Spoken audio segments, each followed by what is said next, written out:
Good morning, everyone. It's Carmine here from Bedhead Fitness with your Smart Circuit of the day. Today you are joining me from my luxurious den and TV room to participate in an at-home, primarily body weight workout. The workout does serve to meet all of the general needs of training and promoting strength, flexibility, bone density, mobility, cardiovascular performance, and elevating the heart rate and to promote cardiovascular performance and recovery heart rate. And those are pretty much the fundamentals of what exercise is for. Today's exercises rely primarily on the full body, with posterior muscle groups being a little bit of a stronger focus. So we're going to be working a little bit more in the back of the body and the front than the front. The first exercise we're going to start with is a modified row. So you can see behind me, just above my finger, probably something a little bit shiny. That's a chin-up bar, and we could do chin-ups if your fitness level is there. I'm going to use a belt over that to act as handles to change my angle and take away some of my body weight. The more upright I am in this type of row, the less resistance I have, and the more parallel I am to the ground, the closer my angle becomes to parallel to the ground, the more of my body weight I'm supporting. So I'm going to use I'm going to show you an ordinary belt for a couple of reps, and then I move on to my jiu-jitsu belt just because of its length and its strength. It allows me to hang over that bar and actually, for my strength, get to a pretty low position. So that's for me. That's not for everybody. Initially you might be starting at a rather high angle and working with a rather small range of motion and only supporting a small portion of your body weight percentage. From there, we're going to move into a full body plank drill. It's going to be a cross body reaching drill. It involves a 3-point plank. I'll talk our way through that one, and then we're going to go into a kettlebell deadlift. So we're only going to be using 10 pounds there. It shows you how little weight is necessary to sort of stimulate muscle groups if we're using the right form, the right cadence, and we're tying exercise together the right way. So let's get started with the row, and I'll add some details to that as we head through it, and we'll get into the workout.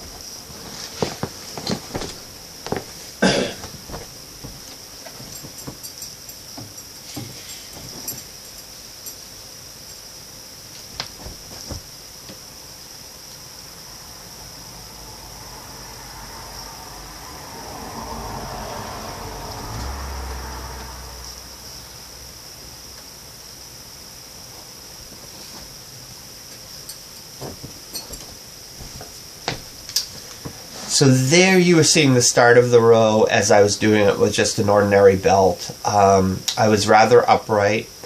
I never was supporting my weight or pulling myself to a completely upright position. I was always forced to hold on to the belt to hold myself up, and that's important. That means you're holding the muscle under resistance. Now I'm going to switch off to the jiu-jitsu belt, where I can create a much stronger angle with more resistance for my level of fitness.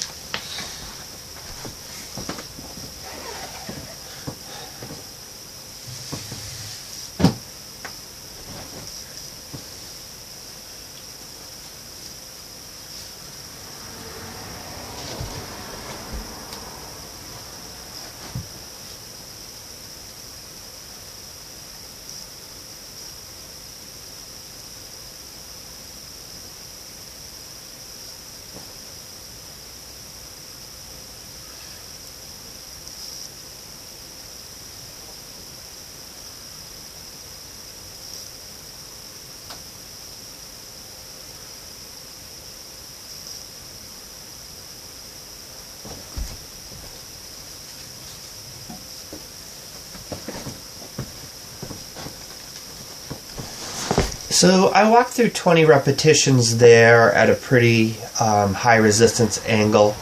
Not all that challenging for me, but if I were doing this in enough circuits in the right sequences, it ends up being challenging, or I would have done more repetitions. But for points of description and just getting you into your workout, I did 20 repetitions just to sort of give you an idea of where you're getting started with it. So from there, we're going to work into a plank position. This is working from your high plank. Now, again, if I'm not ready for the high plank, we have our elbow plank. So your elbow plank variation is first starting here, and as you improve with your elbow plank, you're able to hold this glute engaged, straight body position, shoulder to hip to ankle line rather easily. Then you can move to a 3-point plank. So if you take a look, I take away one elbow, reach to one shoulder, and that's what we call a 3-point plank. And at times we even do exercises where we travel to 2-point planks, and that each of those steps comes more intensity and more work. So here I have our 10-pound friend. My suggestion for this exercise would probably be more to use like a 5-pound dumbbell or something like that. You don't need a lot of resistance within this. 3-point planks are actually quite challenging, whether we're taking away one foot or one hand for a time. And when you add resistance to that, it becomes rather challenging. So a lot of resistance certainly not required here. So I'm in my high plank. You can't see my kettlebell, but it's just outside of my right hand here. I'm going to place it where my other hand was, reach across, and then place it over. So cross reach, place, cross reach, place. I'm trying not to change my hip position. I'm trying to stay neutral. And if I'm not allowing my butt to raise up or my hips to drop down, I'm feeling both my lower back and my core highly engaged. So those of you who know, when your tummy is highly engaged, it becomes difficult to breathe and difficult to talk. So you'll have to excuse my conversation here.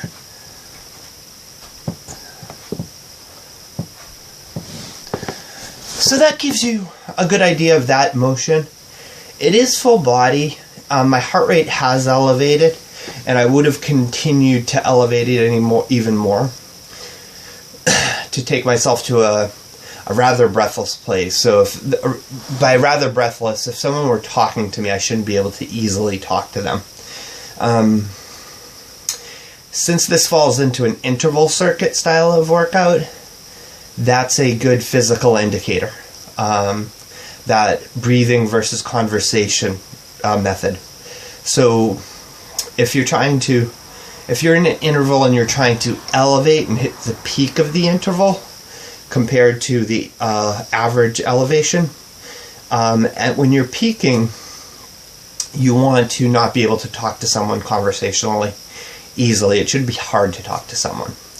Of course, when you're instructing on YouTube, talking is required, so I got myself breathless, but certainly not so breathless. And although I can make this very challenging myself, I could travel with good form in a quicker fashion. I could have used more resistance, and I certainly could have gone much longer.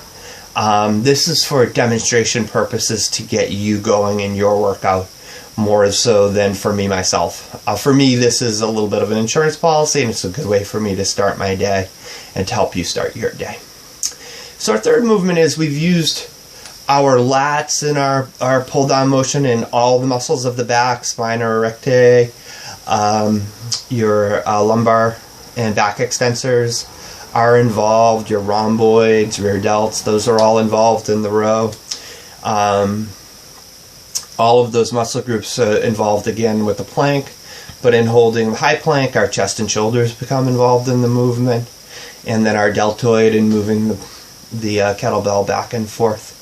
And even our lower body helps hold that position, but we haven't relied on the lower body left. So in the next part of the circuit, or the third exercise in the circuit, we're going to come to a deadlift motion. So it's a straight leg deadlift, or what I would call, or what people call a Bulgarian deadlift. So a Bulgarian deadlift involves having nearly straight legs, and the bend of the legs don't change, but they're not locked. And I would suggest this for several reasons. If you have any type of a pelvic tilt at all, which a PT could identify, a trainer can identify. Most people have some, especially people who are not involved in a balanced strength training program. Most people have some type of a pelvic tilt.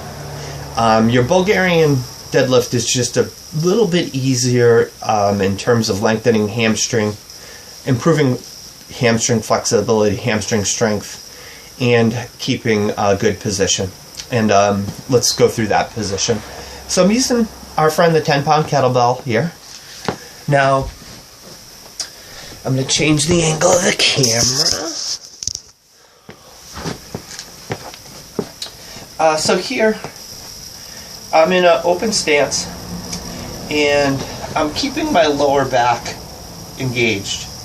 And as I fold at the waist and lengthen my hamstring, you'll see that the recurve in my lower back remains intact. So I'm never going to roll my back position in order to get closer to the ground. I'm just going to lengthen the hamstring and then draw up to full posture.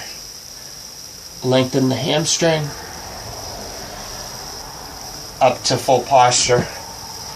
I do take the time to hover when I feel the stretch in order to take advantage of the flexibility aspect as well as the strength aspect. But this is your lower back, glutes, and hamstrings working together in concert in an excellent way. And it becomes a very good teacher of maintaining good low back position in ground lifts. Now, in ground lifts, whether you're working on the yard or you're in the gym, if you're lifting something heavier, of course you want it closer to your body, and you want to use your legs as well. So you would be bending your legs, but still fighting to have a high chest position and a lower back engagement.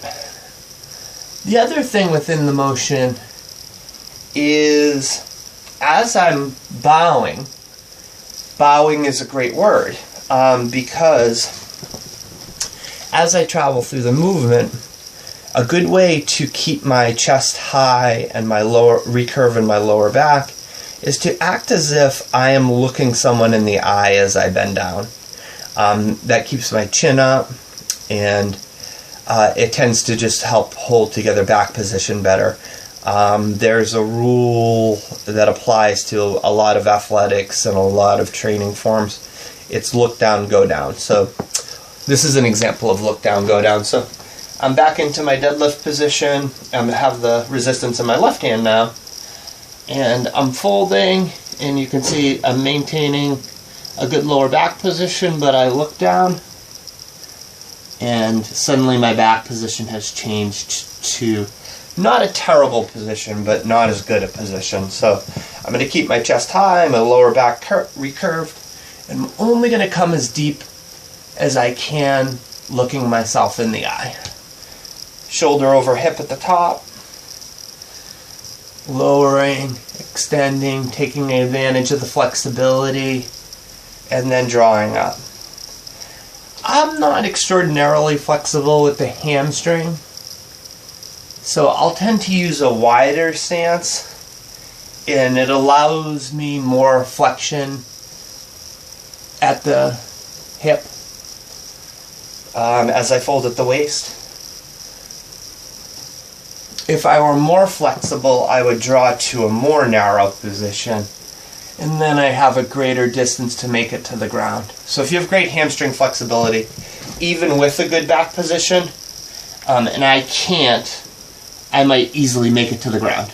That was terrible form, so don't repeat that form. In order to get more length out of the hamstring, you might have to narrow your movement. But for me, wide is best. So chest stays high, shoulders stay strong, and at the top position, to sort of describe the finish, I come into my stretch, my lower back engagement is still there, and as I come up, I'm what I call neutral, and that my shoulder is over my hip, and that means that my spine is doing a lot of load bearing there, so it does relieve the lower back for a moment. So that's your 3 exercises. It's complementary in the way that it uses all the muscle groups involved, but this is one of those exercises that's a little more posterior driven. So if you hear me use within a workout the word anterior or posterior, and you're trying to mix it up, perhaps if on one day you're going to do a posterior workout, maybe the next day you're looking for an anterior. So you're going to have a catalog of these workouts to choose from, as home workouts, as road workouts, as in-between workouts, as, just you have an extra 15 to 20 minutes workouts. So, you'll have a diverse variety of exercises. So, occasionally go towards the exercises you find more difficult. That's a very good, idea. It's just going to provide more challenge, and it's probably identifying a weakness that you have. Diversity is always excellent for the body. Not total confusion, but the right type of diversity. You want to travel through the circuits with safe modifications, so you're choosing the suggestion I make that works within your body capabilities. If you're finding that within the exercise that you're finding incapable of the exercise for certain reasons, please mention that in the comment section, and I'll probably have some direction for you, or a logical alternative in that circumstance. You want to pick rep counts that lead you towards exhaustion, or at least rather challenging sets. So, whether I chose in my row I did 20 repetitions, but whether I chose to do 30 or I just chose to do 15, I should feel rather challenged or nearly exhausted by the end of it. With the plank motion, as I said, I want the pace and the duration of that to last until I'm rather breathless. And then with the deadlift, although I am actively recovering and reducing heart rate, it's coming down, it will still remain elevated. So in there, the resistance isn't the most crucial part. In terms of total exhaustion, you're probably not going to come to it. There was a time 20 years ago when I was 28 years old where I could lift 405 pounds off the ground 18 times. And now I'm showing you a workout with 10 pounds. So it just shows you that resistance isn't everything in the maintenance of fitness, and the pursuit of fitness. You can take a small weight and still gain great effect out of it in the context of how you're exercising, and this smart circuit is one way to take smaller resistances and make them much more effective for you. It doesn't mean that heavier weights don't have their place as well. So I hope the workout has been helpful to you. If you have found it informative or useful, please take the time to hit the like button. It helps the channel. Use the comment section for any questions or comments about the direction or perhaps suggestions on exercises or body parts that you find you're in need of training or you want suggestions around, and I'll be sure to incorporate them in future videos. And other than that, have a fantastic fitness day from Bedhead Fitness and Carmine. Bye.